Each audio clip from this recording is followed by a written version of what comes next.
किसी ने बड़े कमाल की बात कही है। जिंदगी में संकट का हर दरिया पार होगा, देखना एक दिन चमत्कार होगा। हेलो, मैं हूँ अर्चना तिवारी और आज की कहानी है एक बिजनेसमैन की। एक बिजनेसमैन हुआ करते थे जिनके पास सब कुछ था। फैक्ट्री, नौकर चाकर, पैसा, गाड़ी, बंगला, हर सुख सुविधा, किसी चीज़ की कोई कमी नहीं थी। घर परिवार सब सुखी थी, किसी प्रकार का कोई कष्ट नहीं, कोई चिंता नहीं, कुछ भी परेशानी नहीं थी, सब अच्छा ही अच्छा था। एक दिन वह ऑफिस से घर आते हैं अपने, देखते हैं घर शाम के समय सभी लोग पूजा कर रहे होते, आरती चल रही होती है। वो थोड़ा भगवान से कट के रहते थे, भगवान पे थोड़ा कम विश्वास करते थे, पूजा पाठ में मन नहीं लगाते थे। तो नौकर को बुलाया, जाके अपने कमरे में लेट गए और नौकर को बुलाया कि एक कप कॉफ़ी ले आओ। नौकर जाने लगा कॉफ़ी लेने। उतने में उनके सीने में बड़ी तेज़ दर्द हुआ तो उन्होंने फिर नौकर को आवाज़ लगाई कि कॉफ़ी बाद में लाना, पहले डॉक्टर को फ़ोन लगाओ। नौकर ने डॉक्टर को फ़ोन लगाया। उस शहर के सबसे अच्छे डॉक्टर आए। उन्होंने सारा चेकअप सब कुछ किया, कहा कुछ नहीं, कोई दिक्कत नहीं। वो बिजनेसमैन कहने लगे मुझे बड़ी घबराहट हो रही है, बहुत अजीब सा उलझन हो रही है, अंदर से कुछ अच्छा नहीं लग रहा। डॉक्टर ने कहा सब कुछ ठीक है, सारी रिपोर्ट सही है, आप बिल्कुल स्वस्थ हैं। हो सकता है आप किसी बात में चिंता कर रहे हो, इस वजह से आपको ऐसा हो रहा है। आप फिजिकली बिल्कुल फिट हैं। पर व्यापारी बिजनेसमैन को दिक्कत थी, उसको घबराहट हो रही थी। उसने कहा आप कुछ दवाएं ज़रूर लिख दीजिए, मुझे समस्या हो रही है, मुझे घबराहट हो रही है, अजीब सा हो रहा है। डॉक्टर ने कुछ दवाएं लिखी, उसमें एक नींद की दवा लिख दी कि अगर नींद ना आए तो ये गोली खा लेना। डॉक्टर चले गए, व्यापारी ने खाना खाया, नौकर खाना लेकर आया, फिर नौकर ने दवा दी, उन्होंने दवा खाई। खाने के बाद बैठे रहे, लेटे रहे, नींद ही नहीं आई। फिर उन्होंने लास्ट में नींद वाली जो दवा दी थी वो भी खा ली, फिर भी नींद ना आई। ऐसे करते करते बज गए 3। उन्हें अजीब सी घुटन सी होने लगी बंद कमरे में, तो वो बाहर निकल गए। सोचा चलो बाहर थोड़ा जाते हैं।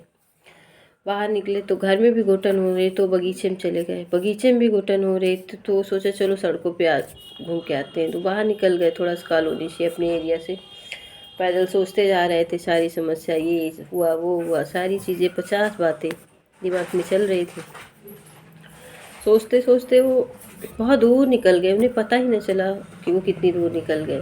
फिर आगे जाके एक चबूतरा था रोड किनारे, तो वो उसी पे बैठ गए चप्पल उतार के। सोचने लगे अपने बचपन की बातें, जब वो कामयाब नहीं थे, जब उनके स्ट्रगल के दिन थे, कैसे था, बचपन के दिन थे, सब याद करते रहे, अपनी यादों में मगन थे। उस समय एक कुत्ता आया। कुत्ता उनकी एक चप्पल मुंह में दबाई और दौड़ने लगा, लेकर भाग गया। उन्होंने व्यापारी ने देखा कि हमारी एक चप्पल कुत्ता लेके जा रहा है, वो एक चप्पल पैर में पहने और भगे उसके पीछे कि दूसरा भी ले लें, नहीं कुत्ता ले जाएगा। जैसे उनके पीछे कुछ दूर गए, कुत्ता झुग्गी झोपड़ियों की तरफ चला गया।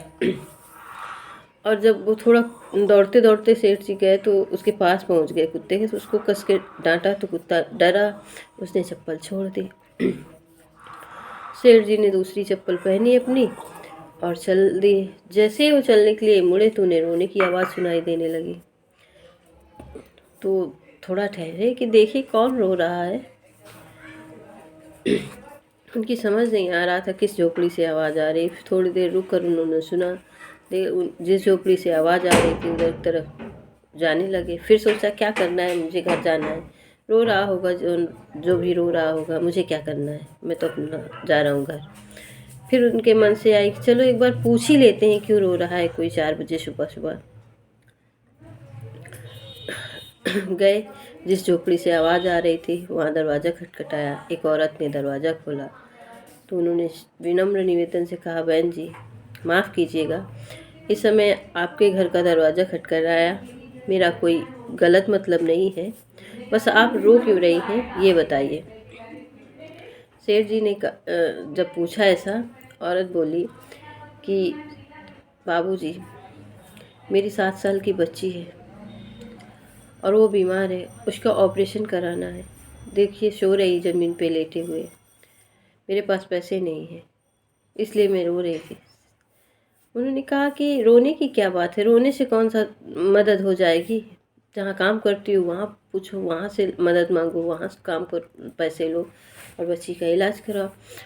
तो उसने कहा मैं काम कहाँ करती हूँ, लोगों घर घर जाकर झाड़ू बर्तन करती हूँ, कोई नहीं है।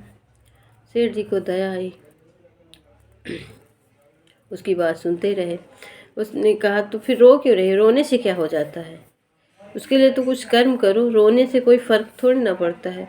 उसने कहा सेठ जी बस इसलिए रो रही थी, कल एक साधु आए थे, उन्होंने मुझसे कहा था कि सुबह 4 बजे उठकर तुम ज़ोर ज़ोर से रोना, देखना तुम्हारी मदद ज़रूर होगी। ये सुनकर सेठ जी बहुत विभोर हो गए, अंतर्मन से बहुत दुखित हुए और उन्होंने उसके लिए तुरंत एम्बुलेंस का फ़ोन किया बच्ची के लिए। डॉक्टर से बात करी और फटाफट कहा कि तुरंत इसका ऑपरेशन करिए, जो भी इलाज, जो भी खर्च, जो भी आए सब मेरी तरफ से है। और उसको महिला से कहा कि आप, मेरे यहाँ बहुत फैक्ट्री हैं, तुमको जो भी जैसा भी काम आता हो, जहाँ मन हो तुम्हारा वहाँ काम करो। और अपना एक सर्वेंट क्वार्टर भी उसे दे दिया रहने के लिए। सेठ जी सोचने लगे, मैं तो भगवान पे विश्वास करता नहीं, पर मुझे भगवान ने यहाँ मदद के लिए क्यों भेज दिया।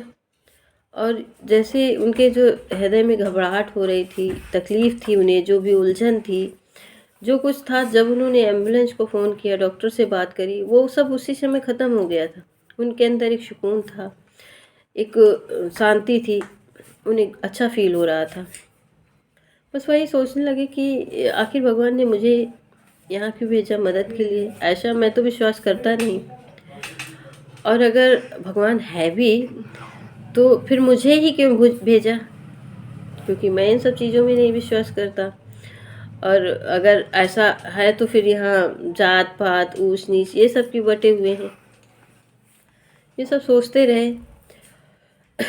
वही चीज़ कि अंतर्मन में मानवता होनी चाहिए, किसी की मदद करनी चाहिए। दूसरा, भरोसा रखोगे तो चमत्कार ज़रूर होगा। तीसरा, ज्ञान बांटने से कुछ नहीं होता, मुस्कान बांटिए। जैसे फिर वही बात कहूँगी, कर जाओ कुछ ऐसा कि दुनिया करना चाहे आपके जैसा।